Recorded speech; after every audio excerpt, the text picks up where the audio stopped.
Hello mga puchichi, konnichiwa, kumusta po kayong lahat? Magandang tanghali. Ayan. At dahil nakabili ang lola nyo ng pusit. Hello! Wait lang guys Naka-live tayo. Alright. Magluluto po tayo ng napakasarap na adobong pusit. Okay guys? First, nakita nyo sa video, naglagay tayo ng butter. Yan, kung wala kayong butter, okay lang guys.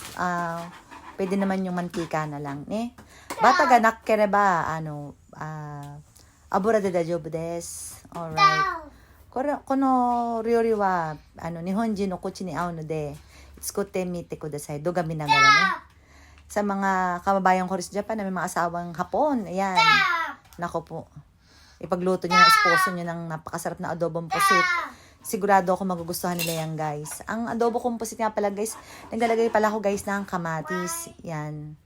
Ewan ko sa inyo kung naglalagay kayo, pero mas prepare ko or mas masarap kung lalagyan nyo po siya ng kamatis. Ayan. Pero bahala kayong ayaw nyo. Sabi ko nga, kanya-kanya tayong style. Kung gusto nyo lang na may try ang adobong pusit ng inyong lola, okay, gayahin nyo lang ang nasa video.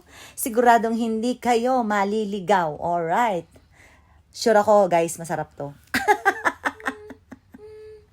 Yun nga pala, guys, kasi itong video na to lang, nilive ko to sa kabila,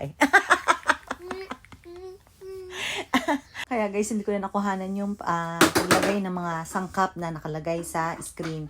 If you have question about this recipe, just comment below and Lola will answer it.